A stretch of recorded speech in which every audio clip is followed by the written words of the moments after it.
अस्सलाम वालेकुम, welcome back to Curious Edu. देखिए आज जो जीएसटी का पेपर कंडक्ट किया गया है उसमें जो मैथ्स का पोर्शन है तो वो मैं आपके साथ शेयर करने जा रहा हूँ। तो कम्प्लीटली देखिए मैथ्स के पोर्शन को देखेंगे इसमें। तो आज के इस वीडियो में देखिए हम डिस्कस करेंगे कि आईबीए ने 11 तारीख को यानी 11 अप्रैल पर जो टेस्ट कंडक्ट की गई है जीएसटी के लिए, तो उसमें से आईबीए ने कौन से सवालात मैथ्स में दिए हैं आपके ए टू जेड सारे सवालात के जो एक्सप्लेनेशन है वो भी मैं आपको दूंगा। इसके अलावा भी देखें उनके करेक्ट आंसर्स जो है ना मैं से पीडीएफ फॉर्म में भी आपके साथ शेयर कर दूंगा, तो इसे इजीली आप डाउनलोड लिंक इसका मैं मेंशन कर दूंगा कमेंट में भी, और डिस्क्रिप्शन में आप जाकर वहाँ से डाउनलोड कर सकते हैं।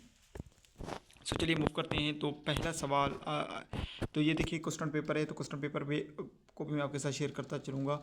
बहुत ही देखें अगेन जैसा कि पहले वीडियो में हमने डिस्कस किया था कि आईबीए ने स्पेशली देखिए इससे पहले भी जितने भी टेस्ट हुए हैं उनका पेपर फिर भी देखिए हम कह सकते हैं कि थोड़ा बहुत वो एजन मॉडरेट था, बट ये ज़्यादातर आप कह सकते हैं भाई ये एक इजी मूड पेपर है, यानी ज़्यादा कोई डिफ़िकल्ट इसमें है ही नहीं, बिकॉज इसमें बहुत सारी आसान चीज़ें पूछी जा रही हैं और एक्सप्लेनेशन पूछी जा रही हैं, डेफिनेशंस पूछी जा रही हैं। तो ये आपके क्वेश्चन हैं 77 से लेकर देखिए 88 तक, तो सारे क्वेश्चन ऑप्शन यहाँ पर मौजूद है, मगर इन सवालात को हम करेंगे उनका करेक्ट ऑप्शन कौन सा बनता है, इनका आंसर क्या बनता है, उसके अकॉर्डिंग आप उसे देख सकते हैं। चलिए मूव करते हैं। तो सबसे पहले क्वेश्चन 77 है, जिसमें हमसे कहा जा रहा है कि भाई Junaid and Sarfaraz have singing class every day and day repeatedly. They were both together today. They will be together after again. देखिए इसमें तो डेटा जो है ना वो थोड़ा सा मिस हो चुका है, तो 77 का मैं आपको डेटा पढ़ाता चलो। Junaid and Sarfaraz have singing class every 4th day and 10th day respectively. अब देखिए जुनेद और सरफराज जो है ना एक साथ गा रहे हैं क्लास में 4th डे और 10th डे को, ठीक है, respectively. They were both together today, will they be together again after. यानी देखिए एक इंटरवल ऑफ टाइम की क्वेश्चन है, आप याद रखिएगा इंटरवल ऑफ टाइम का क्वेश्चन जब से हमें बताया कि भाई एक चीज़ 4 दिन के बाद कोई कर रहा है, एक 10 दिन के बाद कर रहा है, मगर एक इत्तेफाकन तौर पर वो चीज़ एक साथ वो दोनों कर रहे हैं, मगर फिर कब वो दोनों एक साथ वही चीज़ करेंगे, इंटरवल ऑफ टाइम की बात हो रही है। इंटरवल ऑफ टाइम की बात जैसे ही होती है हमारा जहन देखे फ़ौरन चला जाता है कि भाई यहाँ पर तो बात हो रही है आपके पास एलसीएम की, यानी लिस्ट कॉमन मल्टीपल्स की। अब बहुत ही आसान सवाल है कि भाई 4 और 10 के एलसीएम निकाल लें, जो भी आपके पास एलसीएम लिस्ट कॉमन मल्टीपल्स बनेगा that would be answer. So as you know that कि भाई जुनेद देखिए डेटा यहाँ पर मैं मेंशन करता हूँ, जुनेद जो है ना एवरी 4 डेज, ठीक है, जुनेद क्या है भाई एवरी 4 डेज, और सरफराज भाई एवरी 10 डेज, ठीक है। अब बेसिकली करना क्या है, concept use, they will meet together again after the. अब देखिए लीस्ट जो है ना मल्टीपल्स यानी एलसीएम का क्वेश्चन है। अब एलसीएम भाई 4 और 10 के आप एलसीएम निकाल लें, एलसीएम निकालने के बहुत सारे तरीके, भाई फैक्टर निकाल लें आप, डिफरेंट फिर पेयर बना लें, डिवीजन मेथड कर लें। इससे पहले भी देखिए हमने कहा है कि भाई अगर आपका टेस्ट अभी तक नहीं हुआ है जीएसटी में अपकमिंग के टेस्ट में, तो हमारे पास कंप्लीट सीरीज़ हमारे पास बना हुआ है, तो आप वहाँ जाकर उसे सीरीज़ को देख सकते हैं, ठीक है। अब 4 और 10 की क्या कर सकते हैं भाई, हम एलसीएम निकालें डिवीजन मेथड के थ्रू। देखिए एलसीएम निकालेंगे हम क्या 4 और 10 का, ठीक है।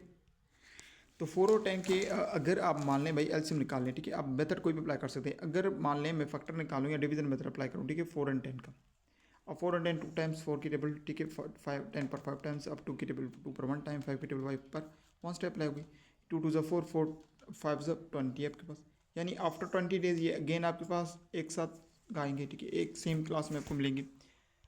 एक्जैक्टली सेम कैलकुलेशन है भाई, हमने क्या किया कि फैक्टर निकाले भाई, 4 के फैक्टर 2 स्क्वायर है, 10 का फैक्टर 2 × 5 है, मल्टीप्लाई करते भाई 2 का स्क्वायर क्या बनता है भाई 4, ठीक है, 4 × 5 आपके पास क्या बन जाएगा भाई 20, यानी they will meet again after 20 days. तो फाइनल आंसर वुड भी हमारे पास 20 डेज, आपके पास ऑप्शन सी मौजूद है, दैट वुड बी करेक्ट, ठीक है। अब यहाँ पर 78 में है ना, यहाँ पर देखिए एक चीज़ पूछी जा रही है कि भाई the amount of money initially deposit into an account और the amount of money borrowed from a lender is called. अब मान लें कि एक अमाउंट या तो हम इनिशियली डिपॉजिट करते हैं अपने अकाउंट में, या अब किसी भी अमाउंट कोई भी मनी बारो, यानी आप कर सकते हैं भाई कोई कर्जा ले रहे हैं आप किसी भी लेंडर से, ठीक है, तो उसे हम क्या कह सकते हैं, that is known as the principal. अब यहाँ पर हमारे पास आपके पास ऊपर बहुत सारे ऑप्शंस मेंशन्ड है, but this concept it's also known as the principal because the original sum of money before any interest is added or paid is known as the principal amount because you know that principal amount that would be it is called the original amount. इसके अलावा भी देखिए, ये तो हमारे पास answer था, मगर और भी 2-3 कॉन्सेप्ट आपके क्लियर चलो कि भाई मार्कअप, इंटरेस्ट या प्रिंसिपल क्या होता है। मार्कअप होता है भाई increase in price of goods. Markup का मतलब है किसी भी चीज़ में इंक्रीजमेंट हो रही, बढ़ रही है। इंटरेस्ट का मतलब है extra money earn or paid on principal. अब इंटरेस्ट का मतलब है या तो आप इंटरेस्ट ले रहे हैं या किसी चीज़ पर दे रहे हैं, ठीक है, ओरिजिनल अमाउंट पर। प्रिंसिपल का मतलब ओरिजिनल अमाउंट ऑफ मनी। और मोर्टेज भाई किस लिए लिया जाता है? Loan for property. देखिए, जब प्रॉपर्टी के लिए अगर लोन हम ले रहे हैं दैट इज कॉल्ड भी मॉर्टगेज, ठीक है। अब वो मॉर्टगेज आपके पास कहलाएगी, but this is called concept हमसे पूछा है कि भाई ओरिजिनल अमाउंट है, that would be principal. So C option आपके पास मौजूद है। मूव करें 79 की तरफ, तो बहुत ही आसान क्वेश्चन ये भी है। A shopkeeper marks is good 20% above the cost price and offers 50% discount, he is gain profit. अब देखिए, ये कंबाइंड एक क्वेश्चन है जिसमें देखिए सवाल बहुत ही आसान है, मगर एक कंबाइंड क्वेश्चन है जिसमें कहा जा रहा है कि भाई एक शॉपकीपर है जो अपने गुड्स को मार्कअप कर रहा है कितनी 20%, यानी जो उसकी एक्चुअल कीमत से कोई एक्स कीमत है उसको वो 20% एक्स्ट्रा में सेल कर रहा है, ठीक है। मगर फिर वो क्या कर रहा है कि 20% एक्स्ट्रा में दे रहा है, मगर फिर उस पर 50% वो डिस्काउंट ऑफर कर रहा है, ठीक है। अब इसको समझने की कोशिश करें, ठीक है। यानी मार्कअप आपके पास भाई, उसकी मार्कअप कितनी है भाई 20% है, ठीक है। मार्कअप उसकी 20% है, डिस्काउंट 15% दे रहा है वो। अब सबसे पहले तो कॉस्ट प्राइस, यहाँ पर कोई भी प्राइस देखिए मेंशन है नहीं। अगर कोई भी प्राइस मेंशन ना हो तो आप अज्यूम करते सकते हैं कोई भी नंबर, कोई भी रैंडम नंबर आप अज्यूम कर सकते हैं। तो वो तो हम यहाँ पर देखिए एक अज्यूम कर रहे हैं एक नंबर को। सो हम अज्यूम कर रहे हैं भाई कॉस्ट प्राइस 100 है, ठीक है। अब फार्मूला मार्केट प्राइस का मतलब होता है MP मार्केट प्राइस। अब एमपी क्या फार्मूला क्या है भाई मार्केट प्राइस का? भाई MP is C P plus mark up divided by 100 into C P. अब सी के पता कॉस्ट प्राइस है, ठीक है। और सेलिंग प्राइस का मतलब सेम है भाई, सेलिंग प्राइस मार्केट प्राइस से माइनस होगा डिस्काउंट अपॉन 100 इंटू एमपी का। यानी यहाँ पर मार्कअप ऐड होगी, यहाँ पर डिस्काउंट क्या होगी भाई माइनस होगी, ठीक है। अब स्टेप 1 में हम आ जाएं कि भाई कैलकुलेट करेंगे मार्केट प्राइस को। तो एमपी अगर हम करते हैं कि भाई एमपी और सीपीएफ के पास 100 है प्लस 20 क्या है मार्कअप का मतलब है मार्केट परसेंटेज, मार्कअप रेट क्या है? अब मार्कअप रेट वो 20% रख रहा है, ठीक है, किसी गुड पर। अब 20 divide by 100 into C P by 100 है। अब देखिए 100 से कैंसिल, अब प्लस 100 प्लस 20 बच जाएगा, ठीक है। 100 प्लस 20 तो वी विल गेट 120, ठीक है। या फिर आप 20 को 100 के डिवाइड कर दे, फिर 100 के साथ मल्टीप्लाई कर दे, यू विल गेट अगेन 20। अब ये 120 भाई हमें मिल चुका है जो है ना एमपी, ठीक है, हमें एमपी मिल चुका है 120। मगर अब अगर हम प्रॉफिट की तरफ, ठीक है, आ जाए सेलिंग प्राइस, ठीक है, तो स्टेप 2 में एसपी अगर मालूम करें तो एसपी बहुत ही एमपी भाई। अब एमपी मार्क रेट क्या है, ठीक है भाई, वो 120 है, माइनस करना है डिस्काउंट कितना 50% है उस पर। अब इस अमाउंट पर देखिए वो 50% डिस्काउंट दे रहा है, ठीक है।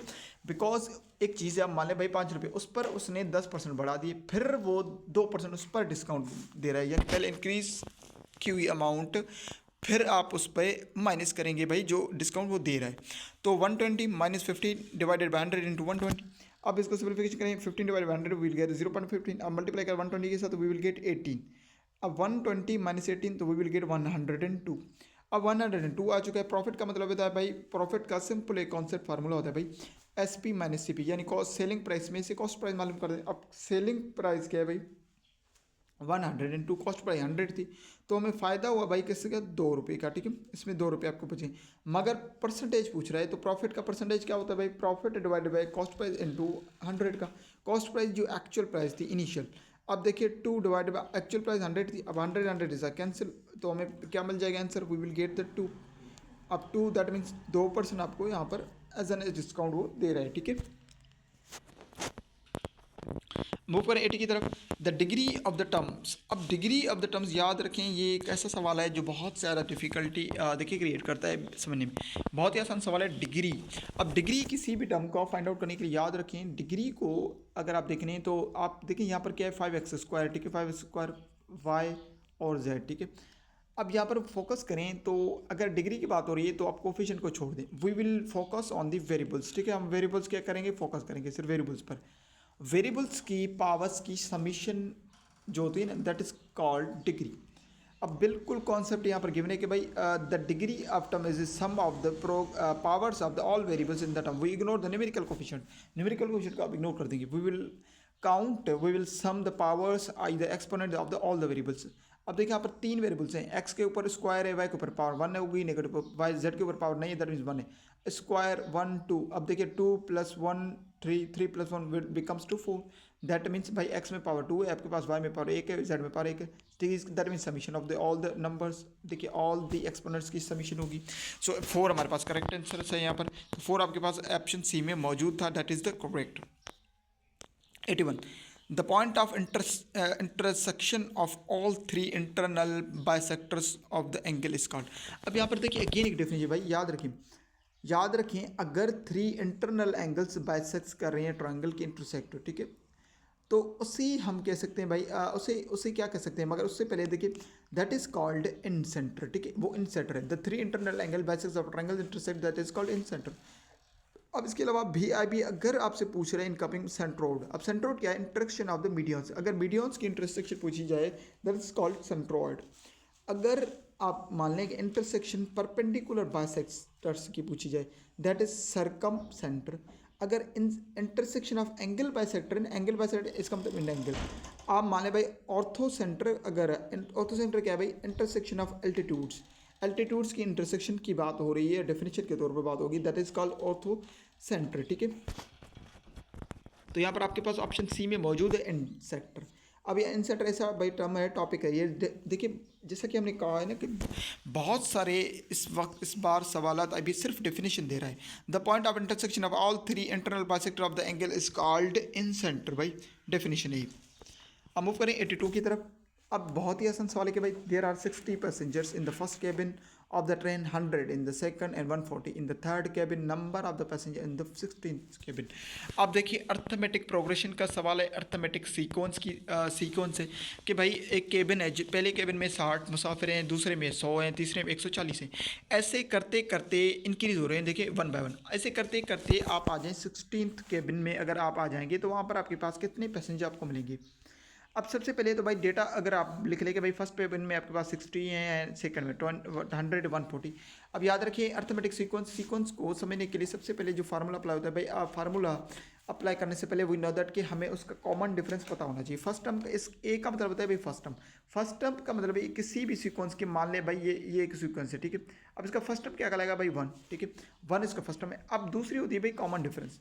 अब 60 के बाद 100, 100 के बाद 40। अब अगर फोकस करें कि भाई 100 और 60 में डिफ्रेंसिएशन कर लें तो भाई आप कह सकते हैं भाई 40 का डिफ्रेंसिएशन आ रहा है, ठीक है, कितने का 40 का, यानी 40 डिफरेंस है, यानी 40 बढ़ते जा रहे हैं, ऐड हो रहे हैं, ठीक है, यानी प्लस 40 हो रहे हैं। अब या तो आपके पास 2 ऑप्शन है भाई, या तो आप 40 ऐड करते जाए till the 16th series, because आपके पास इतना टाइम होगा नहीं, या तो आप एज एन परफेक्ट जगह ना जो फार्मूला है उसे इस्तेमाल करें। फार्मूला क्या है भाई, फार्मूला होता है भाई फार्मूला क्या है, a + n-1 d का, a + 1 n-1 d का, n-1 d का।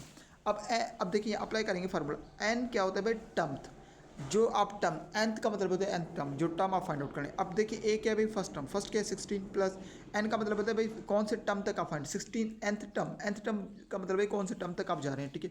अब nth टर्म का मतलब 16 टर्म, 16 - 1, ये 1 माइनस फार्मूले का डिफरेंस कितना है भाई, d 40 इंटू मल्टीप्लाई हो रहा है, 16 में से 1 माइनस करते हैं भाई वी विल गेट 15 इंटू 40 हो रहा है 600 एंड प्लस 60 660, यानी 660 आपको पैसेंजर मिलेंगे 16th केबिन में। ऑप्शन बी आपके पास मौजूद था 660, that is the correct option. अब आ जाएं again, the surface area of cube shaped carton of soap with length of an edge of 5 units. अब देखिए सरफेस एरिया पूछा जा रहा है क्यूब शेप्ड का जिसमें 5 यूनिट्स एज है, ठीक है। अब डेटा लिखने भाई कि उसकी एज क्या है क्यूब का, ए 5 यूनिट्स है। टोटल सरफेस एरिया क्यूब का फाइंड आउट करने के लिए भाई ए 6a² फार्मूला अप्लाई होगा। अब सरफेस ए 6a², ए का मतलब होता है भाई उसकी एज ऑफ क्यूब जो है ना कितने यूनिट्स हैं, ए भाई 5 यूनिट्स हैं, यानी ए की जगह आपने 5 ऐड करी, 5 का 25 इंटू 6 आप कर दें भाई, तो we will get 25 into 6 we will get 150, यानी 115 स्क्वायर यूनिट्स हमारे पास ऑप्शन है। सी में आपके पास 150 स्क्वायर यूनिट्स मौजूद है, that is the correct option, ठीक है। मूव करें 84 की तरफ। I have to work for, अब देखिए I have to work for 500 minutes a day at my workplace. If I reach at 9:15 a.m. today, then I should leave it. अब देखिए ये एक ऐसा सवाल है, बहुत ही आसान है मगर थोड़ा ट्रिकी बनाया गया। अब मान लें कि भाई एक मखसूस एक जगह है, एक रूम है, ठीक है। अब मान लें एक रूम है जिसमें आपको सिर्फ और सिर्फ 500 मिनट्स तक ही रहना है, ठीक है, यानी काम करना है 500 मिनट्स तक। अब 500 मिनट्स तब स्टार्ट होंगे जब आप मतलब वहाँ उस कमरे में आएंगे। अब मान लें अगर आप 8 बजे 8 PM को आ रहे हैं, ठीक है, आप 8 AM से लेकर 500 उस मिनट्स तक आप उसमें रहेंगे। अगर 9:15 पर आ रहे हैं तो 9:15 में से स्टार्ट होगा। अगर 10:50 पर आ रहे हैं वहाँ से स्टार्ट होगा, ठीक है। अब सबसे पहले तो यहाँ पर आवर्स की बात हो रही है, यहाँ पर मिनट्स की बात हो रही है। सबसे पहले तो वी विल कन्वर्ट देम। अब मिनट्स को आवर्स में कन्वर्ट करने का सिंपल कॉन्सेप्ट होता है भाई, कन्वर्ट्स मिनट्स इनटू आवर्स। किस तरह के भाई, 500 को डिवाइड कर दे 60 के साथ, तो हमारे पास बनते हैं भाई 8 आवर्स एंड 20 मिनट्स, 8 घंटे और 20 मिनट। अब अगर 9 घंटे 15 मिनट पर मैं आया हूँ तो अगर उसमें मैं 8 घंटे ऐड कर दूँ, ठीक है, तो 8 घंटे अगर मैं ऐड कर दूँ भाई, ये AM की बात हो रही है, ठीक है, 9:15 AM की बात हो रही। 8 घंटे अगर उसमें ऐड कर दूँ तो 5:15 हमारे पास अगेन 15 एज इट इज़ आ जाएगा, ठीक है, 5:15 PM बन जाएगा। मगर स्टिल 20 मिनट्स और रह रहे हैं, 20 मिनट वो भी ऐड कर दें। अब 20 मिनट्स और ऐड कर देंगे तो वी विल जो लिविंग टाइम होगा 5:35, ठीक है। सिंपल कोई देखिए फार्मूला, कोई कॉन्सेप्ट ना, बिल्कुल एक आसान सा टॉपिक, ठीक है। The final answer will be 5:35 PM D में आपके पास मौजूद है, ठीक है। 85 price of milk and wheat were in the ratio. अब देखिए प्राइजेस जो है ना मिल्क और वीट के रेशो में, किस रेशो में, 3:2 में, ठीक है। If the price of wheat increases by 50% then the ratio will be. अगर प्राइस ऑफ वीट इंक्रीज हो 50%, अब मिल्क इन वीट का मतलब होता है भाई जो 3 है वो मिल्क की रेशो, ये वीट की रेशो, ठीक है। अब सवाल कह रहा है कि 50% जो है ना इंक्रीज हो रहा है वीट, ठीक है, मिल्क इंक्रीज नहीं हो रहा है, वीट। अब सबसे पहले तो वीट प्राइस इंक्रीज बाय 50% है तो वो इंक्रीज हो रहा है। अब अज्यूम कर लें भाई values using a ratio and then adjust the percentage increase को हम एडजस्ट कर लें। सबसे पहले तो कोई भी वैल्यू आप अज्यूम कर लें। सो वी विल अज्यूम अगर भाई के मिल्क है, ठीक है, उसका रेशो 3 है, इसका मतलब 3x, ठीक है, रेशो। अब वेट क्या है भाई 2x, ठीक है, दैट इज द इक्वेशन, जो इक्वेशन था 3:2 वाला, ठीक है, बिकॉज एक्स इज कैंसिल 3:2 बन जाएगा। अब इंक्रीज वीट हो रहा है 50%, अब 50% इंक्रीज हो रहा है यानी 50% ऑफ 2x वुड बी 15%, अब 15% 2x वुड बी। अब इसका मतलब है भाई 50% ऑफ 2x वुड भी क्या बनेगा भाई, मान लें 2x इंटू 2x, ठीक है। 50% का मतलब 50 डिवाइड बाई 100, अब इंटू, ठीक है, 2 अब यहाँ पर फोकस करें, ठीक है। अब 150 से 50 आपके पास, ठीक है, कैंसल्ड हो जाएगा। इसके अलावा देखिए 3x एज इट इज़। अब 50% का मतलब है 2x, we will get the 2x plus X is equals to 3x, ठीक है। Now the ratio becomes two 3, ठीक है। अब 3 उसकी रेशो बन चुकी है। अब रेशो एक्चुअल में जो देखिए मिल्क था वो तो 3x था ही। अब वेट की रेशो क्या है, वो भी 3x बन चुकी है। अब एक्स एक्स कैंसिल्ड और 3 कैंसिल्ड, यानी 1:1 आप कह सकते हैं भाई 1:1 हो जाएगा हमारे पास last in the end 1:1। Final answer M में मौजूद है आपके पास, ठीक है। 86 की तरह मूव करें। When a die is roll twice the number of sample points will be. Sample points का जो नंबर है वो कितना होगा भाई, वी नो दैट के डाइस में भाई आपके पास 6 नंबर होते हैं, 1 2 3 4 5 एंड 6। एक डाइस हैज़ 6 आउटकम्स, देखिए उसमें 6 आउटकम्स होते हैं। अगर उसे 2 मरतबा आप कर ले कि भाई उसे रोल किया जाए तो आउटकम्स जो है ना वो कितने इंक्रीज हो गए। देखिए क्वेश्चन ऊपर कंप्लीट लिखा हुआ है, ठीक है, यहाँ पर मैंने छोटा शॉर्ट फॉर्म किया हुआ है, तो वहाँ पर कितने आउटकम्स होंगे। अब it is role twice, twice के तक। अब total sample points in experiment में क्या होता है कि भाई टोटल आउटकम्स बराबर होता है number of outcomes in first trial into number of outcomes into second trial. अब number of outcome first trial में भाई 6 ही है तो सेकंड ट्रायल में भी 6 ही होगा, 6 इंटू 6 36 हो जाएगा। दैट इज़ द आंसर, ठीक है। ऑप्शन सी में आपके पास मौजूद है। यानी अगर सैंपल ऑफ पॉइंट्स पूछा जा रहा है दैट मीन्स कि भाई outcomes of the first trial, यानी टोटल आउटकम का मतलब number of outcome. Number of outcomes total कितने हैं भाई, उसमें 6 number of outcomes total.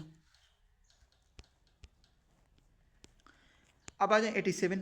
If the increase in one quantity causes decrease in the other quantity the concept is known as. देखिए बहुत ही एक आसान सवाल है वेरिएशन से।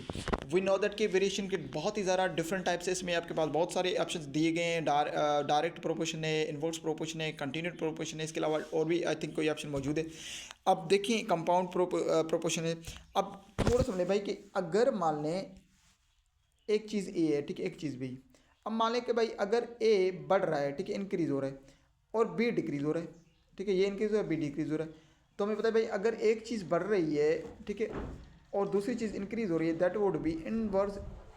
बिकॉज डायरेक्ट का मतलब होता है दोनों। अगर एक चीज़ ए बढ़ रहा है तो बी भी बढ़े, ठीक है।